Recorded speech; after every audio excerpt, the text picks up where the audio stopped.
Olá, amigos, amigas, irmãos e irmãs. Nossa última doutrinária do ano, a minha participação na realidade, porque as doutrinárias elas continuarão.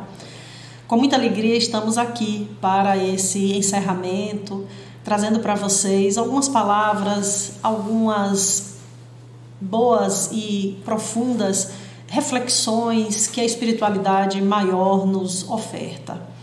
Eu agradeço muito a Deus, ao Espírito da Verdade, por ter podido caminhar com vocês aqui durante este ano. Foi um ano mais brando em termos de pandemia, apesar de que nós já estamos aí, não é, de volta com o retorno das máscaras, com os cuidados sanitários, mas foi um ano em que, de alguma forma, nós conseguimos caminhar melhor, com uma certa segurança, guardados os devidos cuidados, a vacinação que foi eficiente, maravilhosa, e da qual nós agradecemos a Deus, aos amigos, aos benfeitores espirituais pela inspiração, aos homens e mulheres de ciência que deram conta de levar adiante.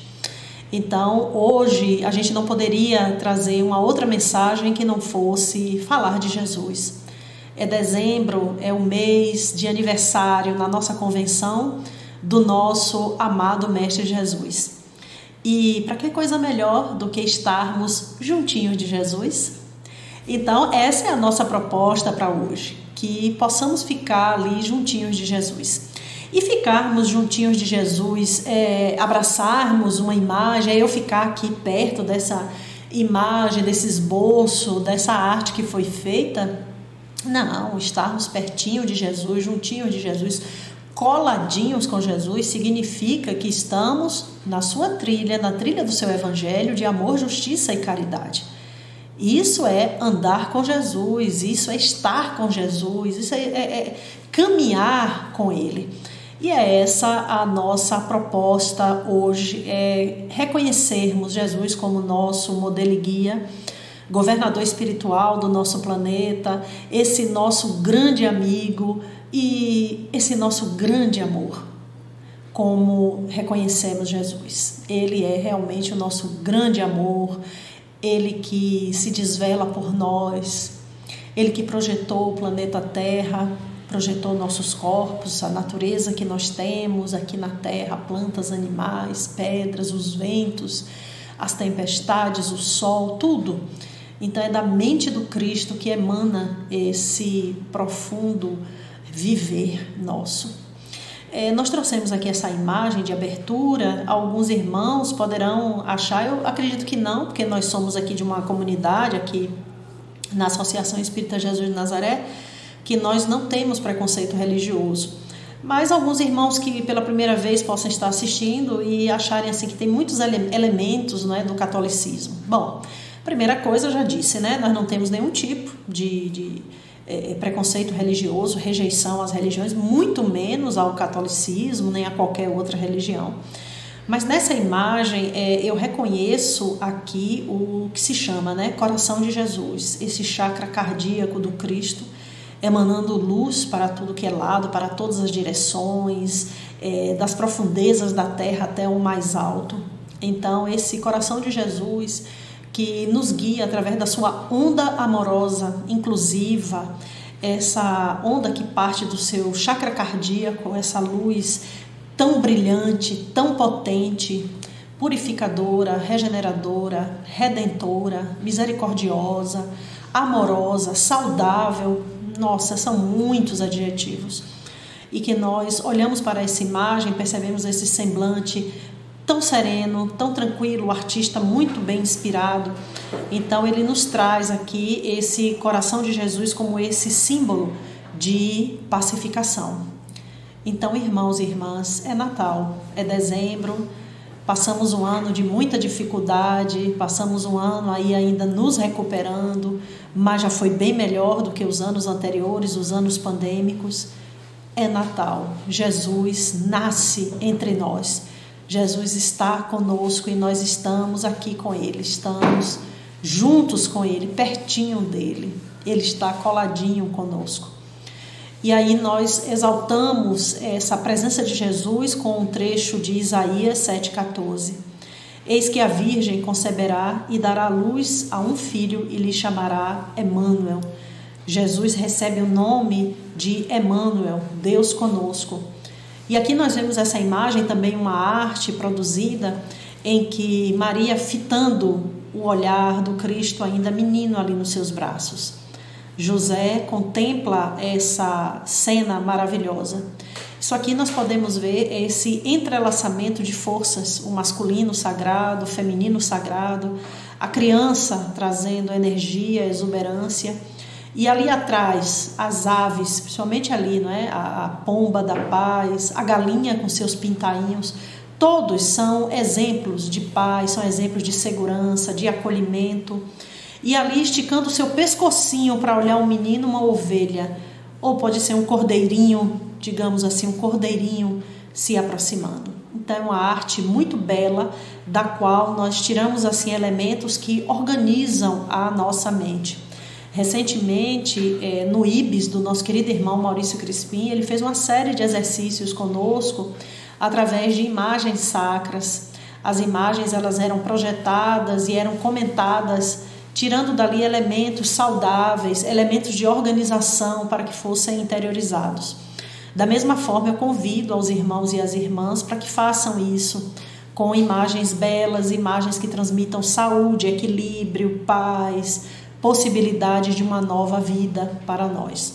E essa nova vida da qual nós estamos falando é a vida do Evangelho, é a vida da Boa Nova comunicada por Jesus. Então não é somente admirar uma linda obra de arte, mas tem que ter esse conteúdo espiritual, esse conteúdo de cura, esse conteúdo que venha com aquela energia poderosa, radiante para todos nós e que seja redentora, que nos conduza de volta ao seio de nosso Pai, que nos conduza de volta à casa do Pai, de onde nós partimos e como filhos ingratos, filhas ingratas, ainda permanecemos rebeldes. Então, algumas profecias do Velho Testamento já falavam a respeito da vinda de Jesus. Os irmãos e as irmãs sabem muito bem as histórias que são contadas tanto na evangelização como em grupos infantis, estudos do Evangelho para crianças. Nós já aprendemos de que desde Isaías já se falava da vinda do Salvador. Então, ele é o Senhor e ele viria através de um sinal. Então, que sinal era esse? A Virgem conceberia e daria à luz a um filho que se chamaria Emmanuel. E lá em Números 24:17, vê-lo-ei, mas não agora, contemplá-lo-ei, mas não de perto.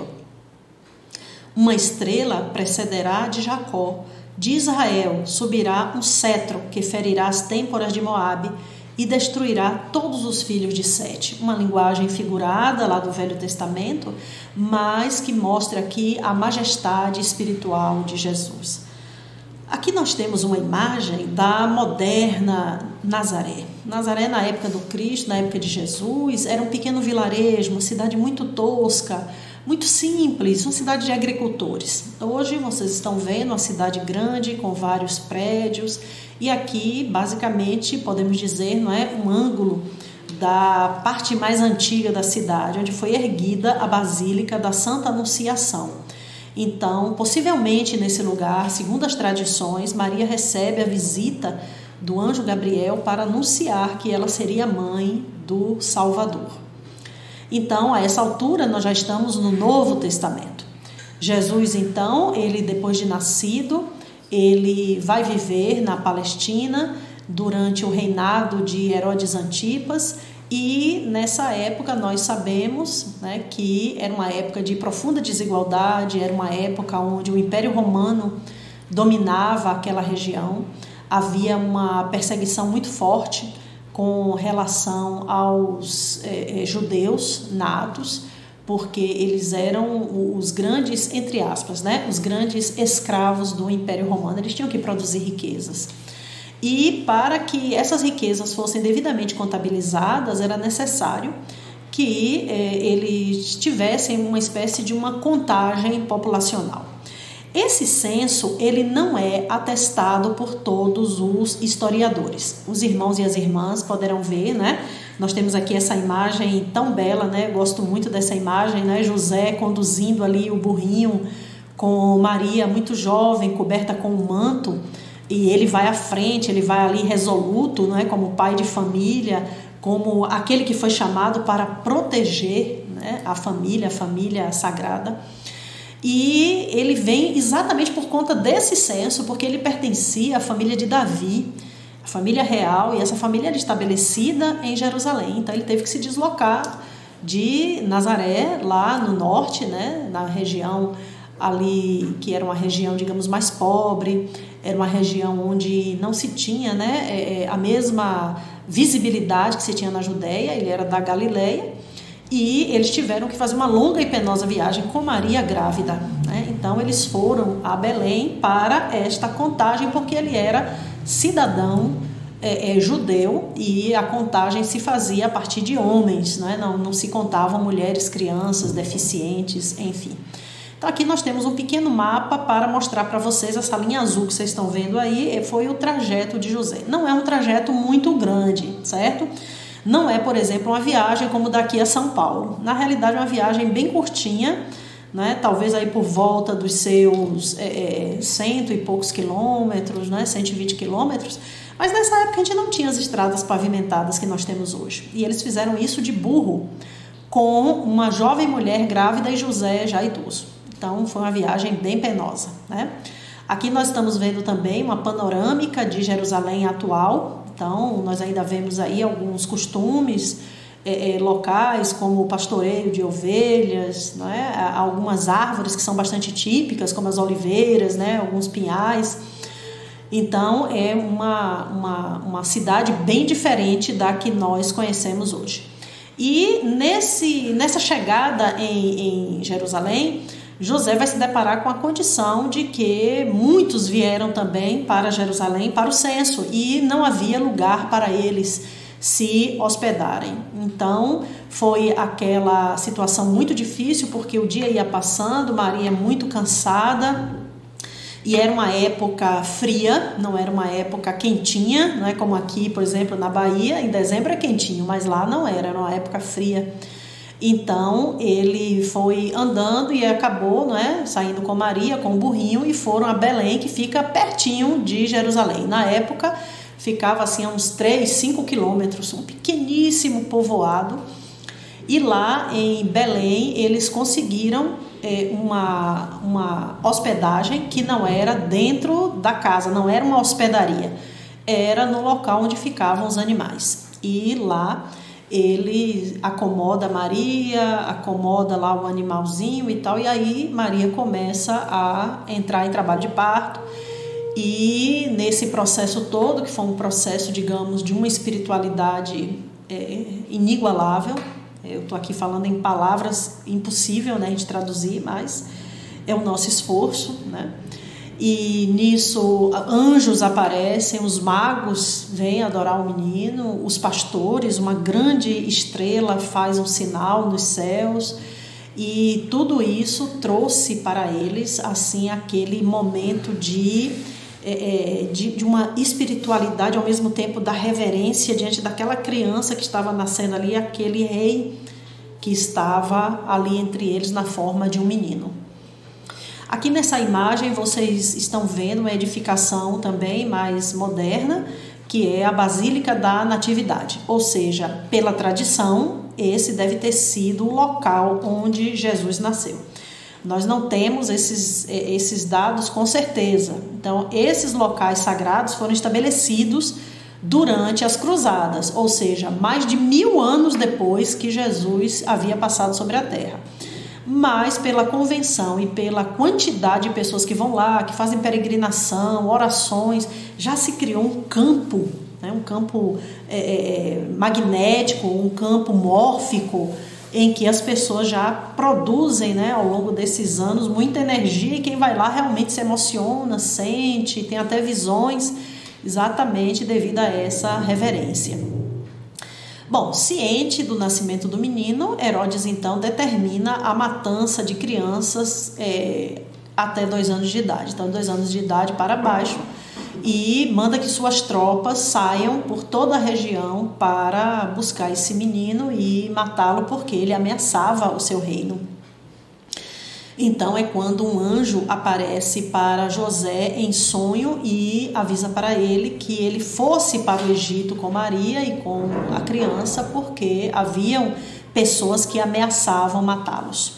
Então essa travessia, né, esse desterro, né, aí surge aquela tradição, né, a Nossa Senhora do Desterro, exatamente, que eles foram desterrados, eles ficaram, são chamados, né, a família de pés descalços, os sem chão, os sem teto, os desvalidos da atualidade. Eles não tinham para onde ir.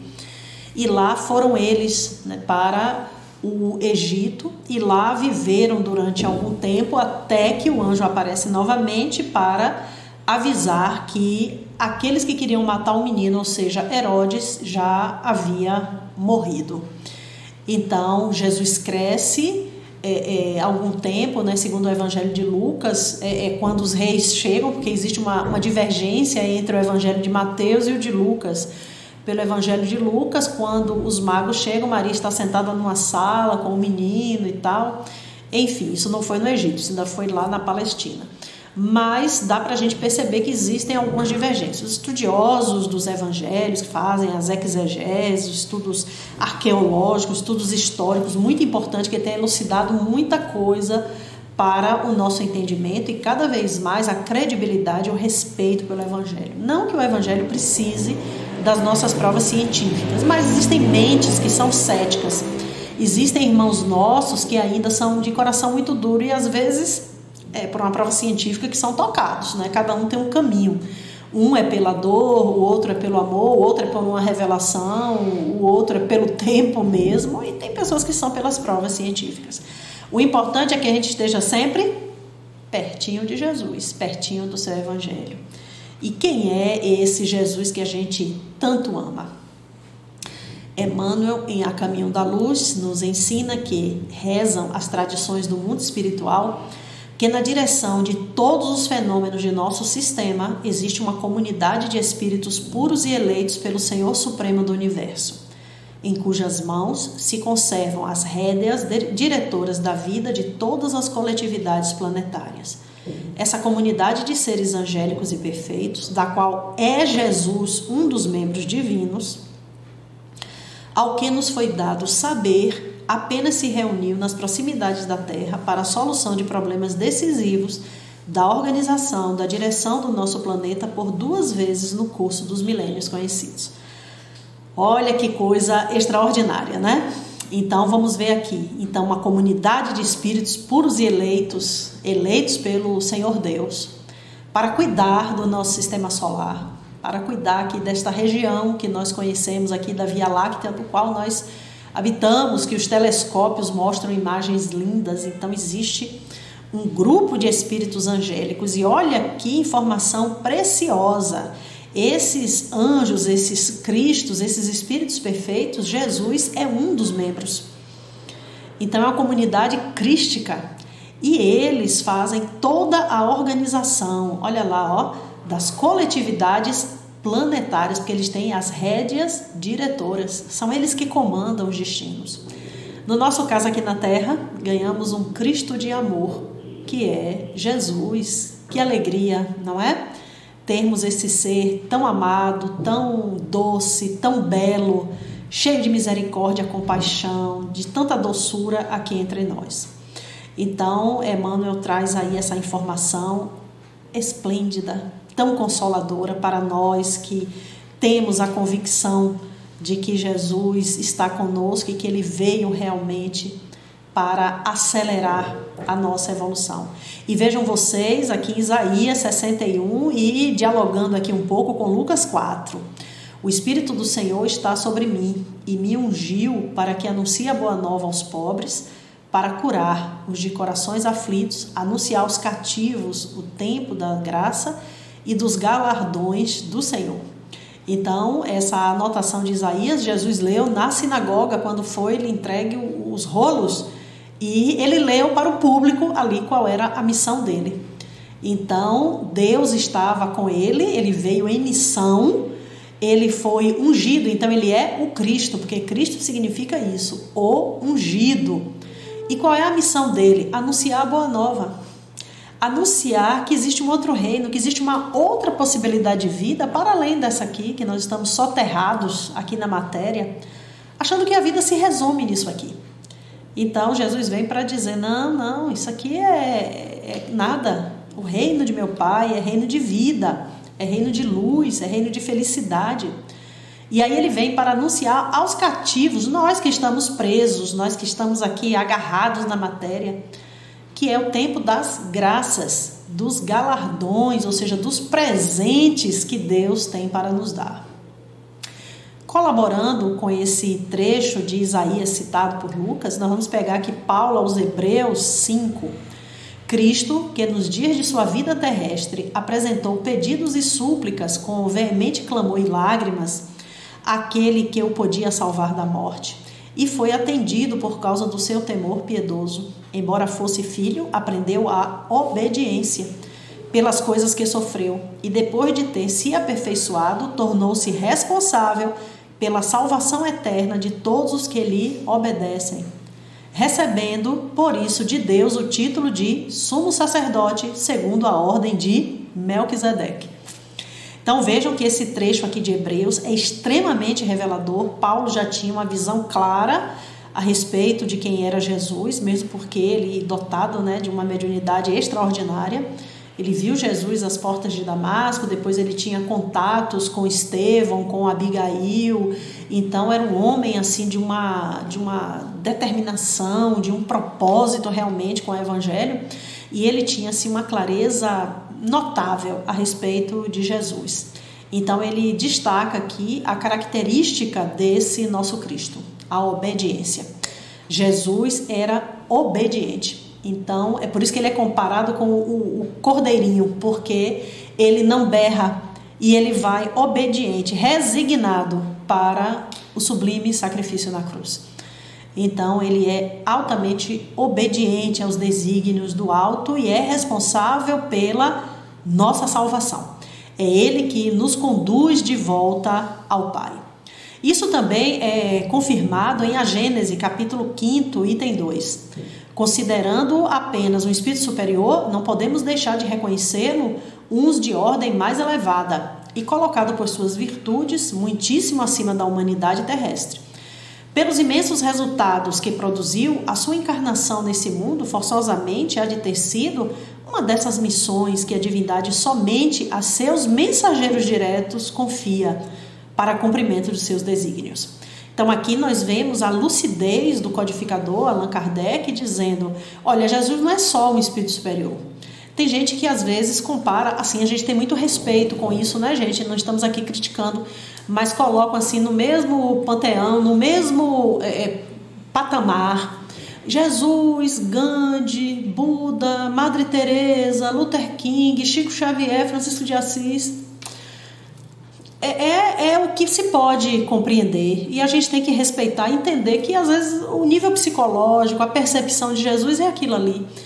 Mas o próprio Kardec ele está desconstruindo isso. Ele está dizendo que pela envergadura da missão, pela responsabilidade, e nós vimos em Paulo, ele é responsável pela nossa salvação. Jesus não é um espírito superior. Jesus não é um espírito, por exemplo, que evoluiu e está a poucos, digamos, metros, degraus evolutivos de nós. Não. Vocês já pensaram uma mente crística que governa esse planeta? Como Paulo vai dizer que nós somos células do corpo de Cristo e Cristo é a cabeça da igreja e nós somos as células desse corpo. Então ele está muito além do que a gente possa imaginar, muito além mesmo.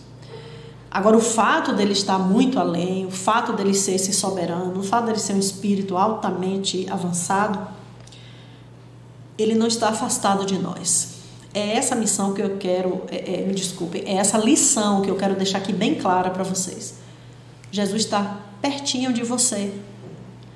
Nós estamos afastados dele devido à nossa rebeldia, porque nós não o reconhecemos, porque somos espíritos muito imperfeitos, muito difíceis na realidade, Somos muito hostis com todo mundo. Ora, a gente não respeita, às vezes, um vizinho. A gente não respeita uma fila de idosos. A gente reclama de uma vacina que é para o nosso próprio bem.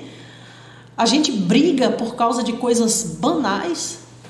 Aí quando vem essa figura excelsa, magnânima, Jesus falando em perdão das ofensas, amar os inimigos, acolher a todos, não julgar. Ah, não, peraí, isso aí é demais, isso aí é Jesus. Não, você vê uma coisa de religião, não quero saber disso. Aí fica muito difícil se conversar com a alma dessa. Por isso que muitas vezes, né, em alguns meios mais duros, né, um meio acadêmico, um meio científico, às vezes é muito complicado uma interlocução. Falar em Jesus é assim, é um caso à parte, né? Então, não, agora eu não sou cientista, agora eu sou o homem religioso, sou a mulher religiosa. Ah, não, eu vou lá na minha igreja, na minha sinagoga, no terreiro, no centro espírita. Ah, tenho realmente convicção em Jesus. Não, mas agora eu sou a professora de biologia molecular e celular, vou dar uma aula aqui sobre, sei lá, proteômica, não sei o que, mais das quantas. Então agora não quero saber de nada, agora é essa dureza, essa rigidez da ciência. Eu, assim, particularmente, eu não reclamo da rigidez da ciência. Ela tem seus métodos e nada mais justo que tenha para poder, inclusive, a gente separar o que é verdade do que é mentira. O que a gente estranha é a rigidez do cientista. O que a gente se assusta, muitas vezes, é essa dicotomia, né, de ser duas pessoas completamente diferentes em uma só. Por que não trazer para si também a doçura? Trazer para si também a compaixão, o olhar de acolhimento e sermos pessoas, né, mais dóceis, mais adocicadas. Então, isso é estar pertinho de Jesus. Isso é estar coladinho, né, com Cristo ali, que você nem precisa falar, você não precisa ostentar uma cruz no pescoço, vestir uma camisa com a face de Jesus, com uma arte muito bonita. Não precisa nada disso. Na sua convivência, no seu dia a dia, as pessoas vão até olhar para você e dizer, não, eu sei que ali não é uma pessoa perfeita, mas está se esforçando. Não, a gente percebe que aquela pessoa está ali, está tentando e tal, não é uma pessoa que a gente pode confiar, é uma pessoa que tem, assim, qualidades, virtudes. Nossa, nesse mundo de expiação e provas, gente, isso como se diz, é tudo de bom, não é? Isso é super importante. Isso é fazer esse esforço, né, para estar ali, pertinho de Jesus, juntinho de Jesus, chegando, né, perto ali do Evangelho, caminhando com dificuldade, cambaleando, mas sem perder o olhar do Cristo. Para onde Jesus olha, a gente está olhando também. Para onde ele sinaliza, a gente sinaliza, vai junto também. E não ficar se distraindo, Jesus falando, sermão da montanha pregando, e a gente olhando assim, para o lado, para cima, levanta, né? A gente às vezes vê essa dispersão nossa, né, que é uma dispersão humana. É uma dispersão de espíritos rebeldes, de espíritos ainda não cientes, espíritos inconscientes, na verdade. Prossigamos então agora aqui com João 13, versículos 14 a 17. Então Jesus nos chama a atenção aqui dizendo, vós me chamais mestre e senhor, e dizeis bem, porque eu sou. Então ele reconhece, né, a sua condição, reconheceu a sua missão, reconhece o que ele veio aqui na terra para fazer. Agora ele chama a atenção da gente. Ora, se eu, Senhor e Mestre, vos lavei os pés, vós deveis também lavar os pés uns dos outros. Porque eu vos dei o exemplo, para que, como eu vos fiz, façais vós também. Na verdade, vos digo que não é o servo maior do que o seu Senhor, nem o enviado maior do que aquele que o enviou. Se sabeis essas coisas, bem-aventurados sois se as fizerdes. Então, ainda estamos com a nossa arrogância, como se fala, né?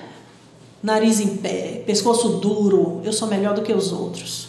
Porque eu tenho uma conta bancária, porque eu sou doutor, porque eu tenho uma casa, eu tenho um avião, porque eu sou uma pessoa importante, eu ocupo um cargo. Então, ainda estamos muito nesse nível. E Jesus chama aqui a atenção. Se eu, que sou Senhor e Mestre, se eu que sou o governador da terra, se eu que sou o enviado, Filho de Deus, eu lavei os pés de vocês.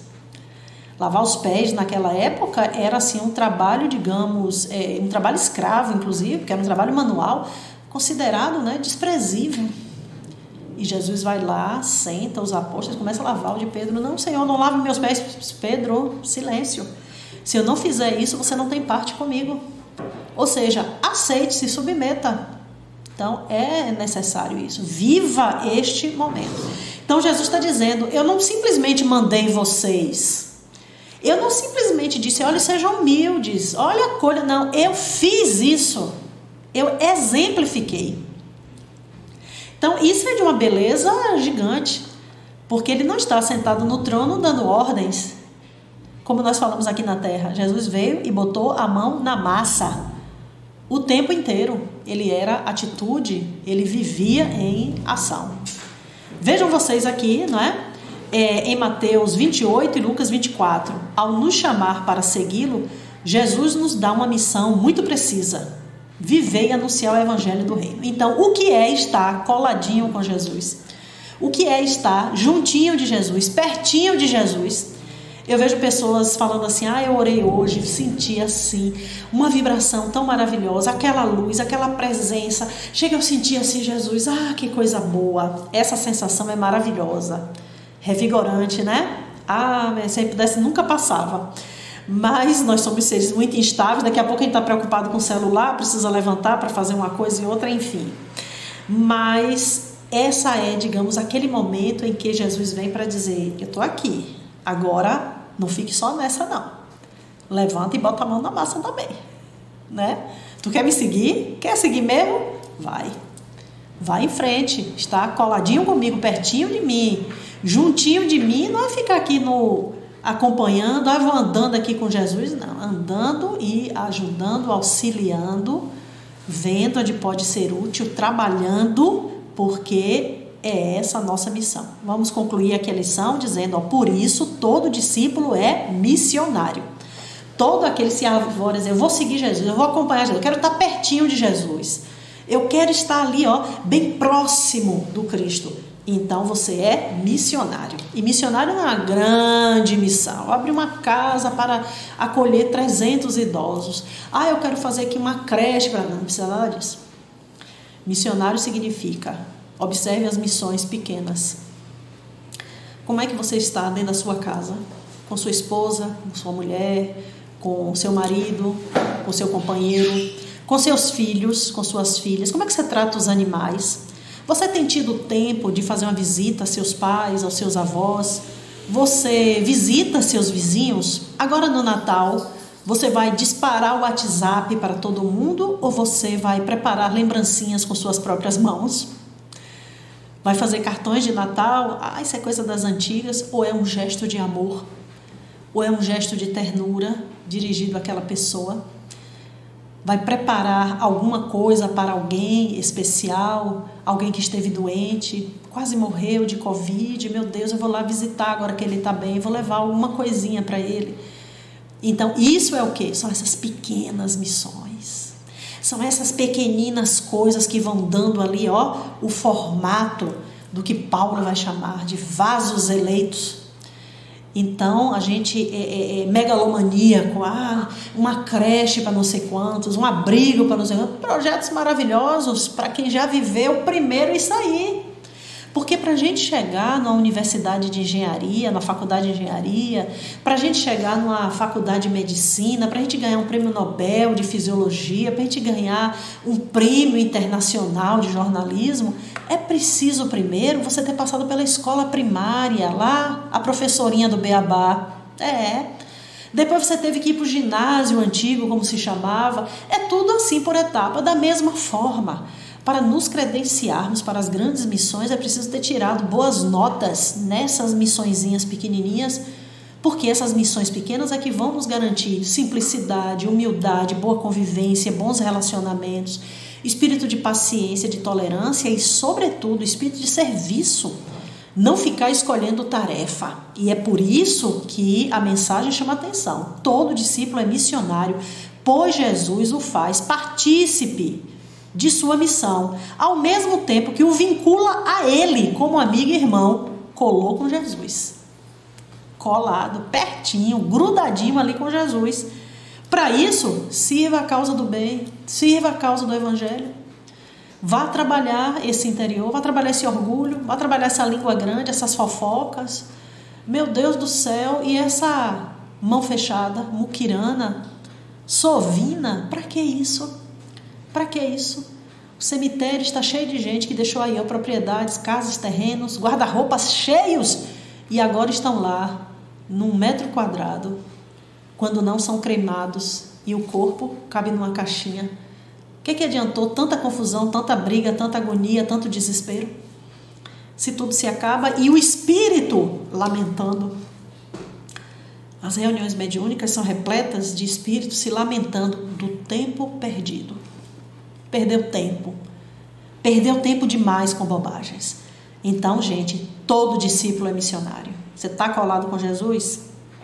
Quer estar realmente próximo dele? Então se credencie nas tarefas. Honre a tarefa que chega para você e faça com dedicação, amor e zelo, responsabilidade, pontualidade e vá adiante.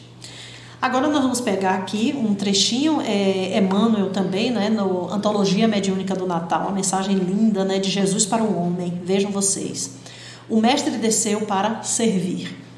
Do esplendor à escuridão, da alvorada eterna à noite plena, das estrelas à manjedoura, do infinito à limitação, da glória à carpintaria, da grandeza à abnegação, da divindade aos anjos, à miséria dos homens, da companhia de gênios sublimes à convivência dos pecadores, de governador do mundo a servo de todos, de credor magnânimo a escravo, de benfeitor a perseguido, de salvador a desamparado, de emissário do amor a vítima do ódio, de redentor dos séculos a prisioneiro das sombras, de celeste pastor a ovelha oprimida, de poderoso trono à cruz do martírio, do verbo santificante ao angustiado silêncio, de advogado das criaturas a réu sem defesa, dos braços dos amigos ao contato de ladrões, de doador da vida eterna a sentenciado no vale da morte.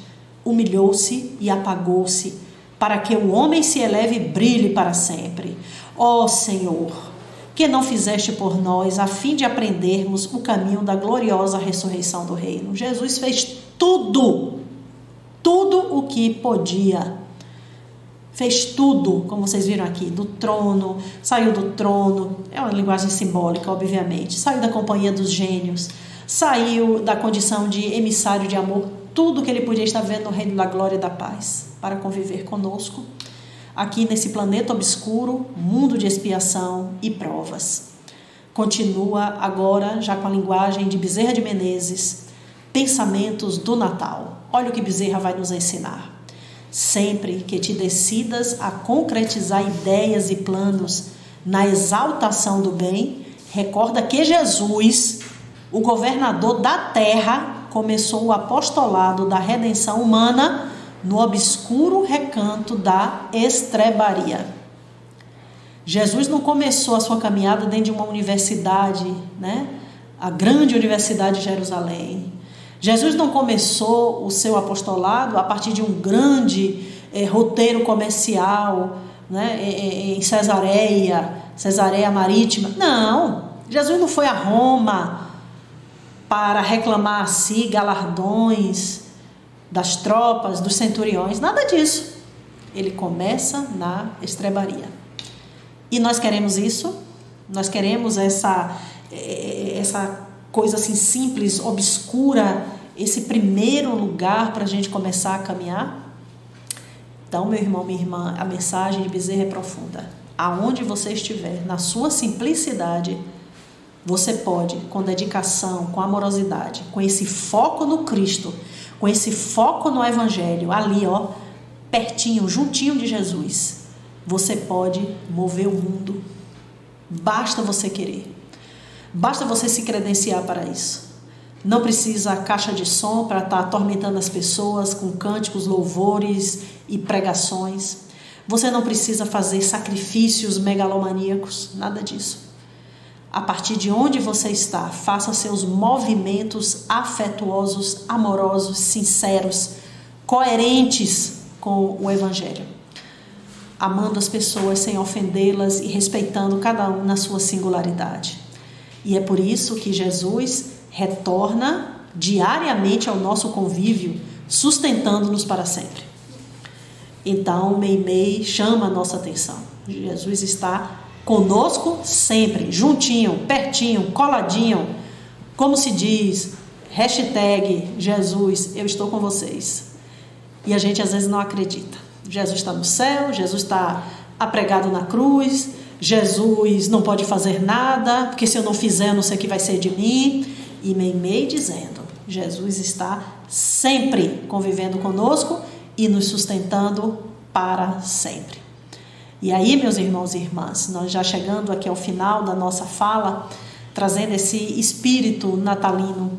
Quem é, afinal de contas, esse Jesus, esse espírito maravilhoso? Questão de número 625 de O Livro dos Espíritos. Qual o tipo mais perfeito que Deus tem oferecido ao homem para lhe servir de guia e modelo? Jesus. É Ele, esse nosso modelo e guia. Para Ele, os 4 evangelhos de Rustem sinalizam: curvai-vos diante da sabedoria infinita que preside ao vosso progresso e o dirige por intermédio do Cristo, vosso Mestre, protetor e governador do vosso planeta e da sua humanidade, dando-vos pouco a pouco a luz e a verdade, conduzindo-vos gradualmente através dos séculos, observem isso, através dos séculos, para a perfeição. Então é Jesus nos conduzindo sem pressa, amorosamente, com toda a sua humildade, respeitando o tempo de cada um, entendendo que nem todos têm a mesma percepção que nós temos, que nem todos, onde que nós temos, nós espíritas, que já fomos sensibilizados, que já estamos aí nessa caminhada, existem irmãos nossos que são indiferentes, que estão magoados pelas suas próprias, digamos, investidas errôneas na vida, se auto-magoam, não quero saber, não quero nem ouvir falar. A gente ora por essas pessoas, não julgamos, observamos os seus comportamentos, as suas escolhas e temos a mais profunda piedade. E queremos encerrar com esta mensagem mediúnica de Francisco de Assis, recebida por Chico Xavier na presença de Pietro Baldi. Assim se expressa Francisco de Assis: Cristo em nós, conosco, por nós e por nosso favor. É o cristianismo que precisamos reviver, à frente das tempestades, de cujas trevas nascerá o esplendor do 3º milênio. Sim, meus irmãos, reafirmamos. É esse Cristo pertinho de nós, juntinho de nós, coladinho conosco, que não está longe, porque Ele está em nós, conosco. Ele é por nós e é por nosso favor. E a Ele toda a nossa alegria, toda a nossa reverência, a nossa obediência, o nosso espírito de serviço e tudo mais o que pudermos ofertar. Ainda é pouco. Então, que nesta mensagem final de Natal, a sublime visão do presépio, da arte, dos grandes sensíveis artistas que nos trazem, vendo novamente Jesus retornar, está aqui conosco, reafirmando a sua presença, nós possamos, à semelhança daquelas ovelhinhas, à semelhança daquela vaquinha, das pombas, estarmos também ali, humildes, resignados, assistindo ao divino e sublime espetáculo do Natal de Jesus. Fiquemos então coladinhos com Ele, pertinho dEle, juntinhos dEle, nesse Natal e no Ano Novo que se aproxima. Que Ele nos abençoe e nos fortaleça, que essas vibrações cheguem aos lares de vocês e que estejamos aqui em 2023 para mais uma série de atividades aqui no Núcleo Audiovisual Clara de Assis, essa bênção que nos foi dada pelo nosso tão amado Francisco de Assis e por Clara, e que nós temos essa grande felicidade de estarmos compondo essa equipe. Deus está presente, Feliz Natal e bom 2023.